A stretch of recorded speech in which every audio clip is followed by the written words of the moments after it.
Sits on both the House Intel and Financial Services Committee. He is also Chairman Emeritus of the New Democratic Coalition. Sir, it's good to have you on the program this morning. Thanks so much for joining us. Good morning, Maria. What are your priorities in terms of oversight? Well, Maria, as you know, I mean, this is a constitutional issue, right? The Congress is there to provide oversight of the executive branch, and you know, there's a lot out there. You know, Donald Trump's administration has given us a lot to look at, but I'll give you one example. I'll give you two examples. One is foreign.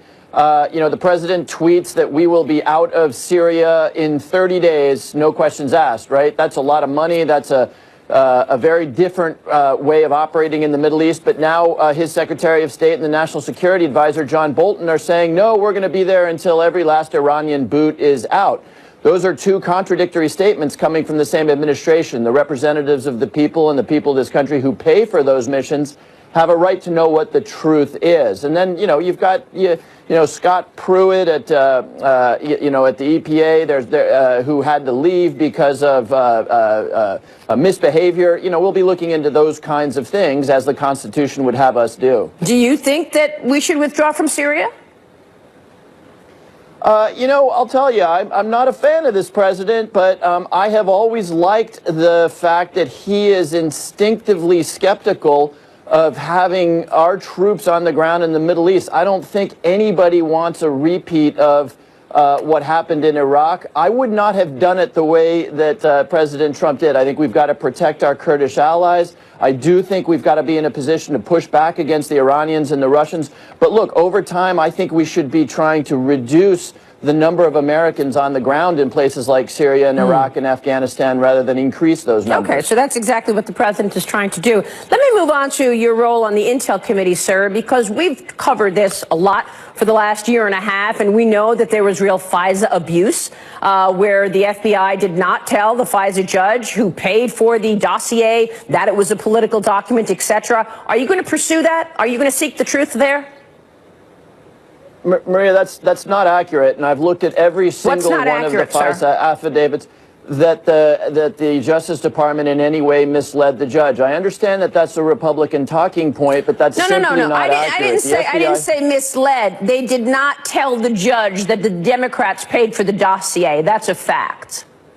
Yes, they did. They noted that that the dossier had been done for political purposes to find adverse information on Donald Trump.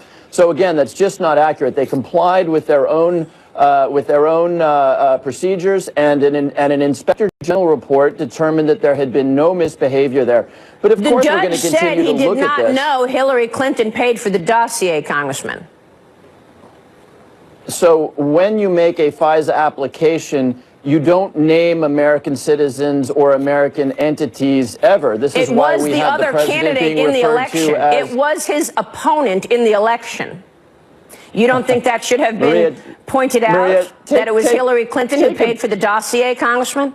No, it is a violation of Department of Justice procedures to name Americans or American entities. Even though his opponent paid for the dossier? Maria, let's take a big step back here. What is the one thing that the FBI did prior to the election? Jim Comey of the FBI, while there were investigations of Hillary Clinton and of Donald Trump announced to the American people twice, not once, but twice, the investigation of Hillary Clinton. This idea that prior to the election, Jim Comey or the FBI or the Department of Justice was working against Donald Trump is exactly upside down. Actually, it was Peter Strzok. It was Peter Strzok.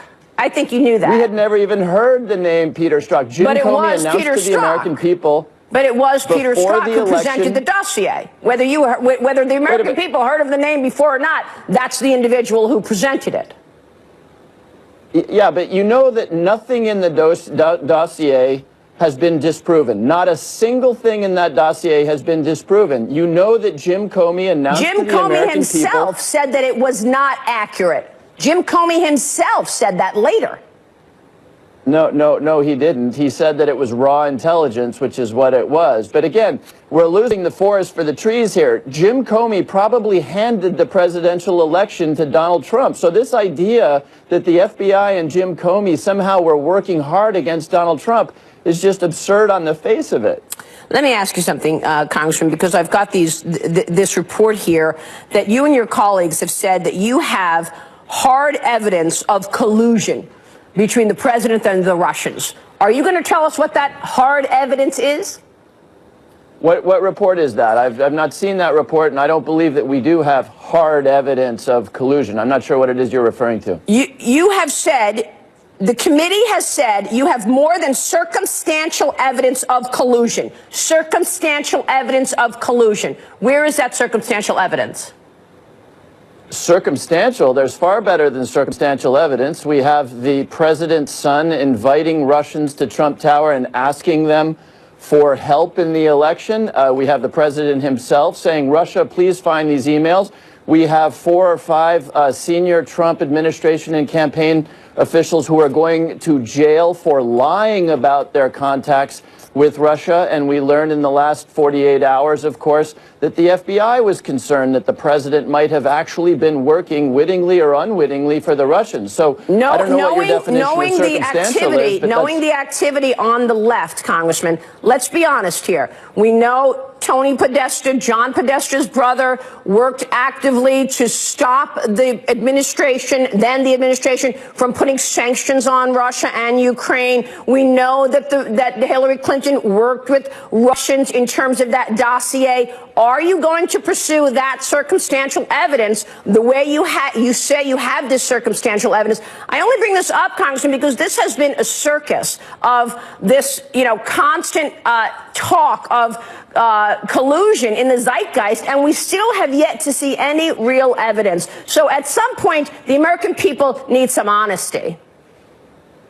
Well, first of all, I don't think you can point to a single example of dishonesty out of the Mueller investigation. I can point to lots of people who are going to jail. No, but you said you have circumstantial evidence that Donald Trump colluded with the Russians. I have not heard it yet. I'd like to hear the facts. Are you just saying that to put it out there in the zeitgeist so everyone's sort of thinking, well, maybe, maybe not? But the truth is, there's nothing. And there hasn't been anything for a year and a half, Congressman. Okay, let me try one more time.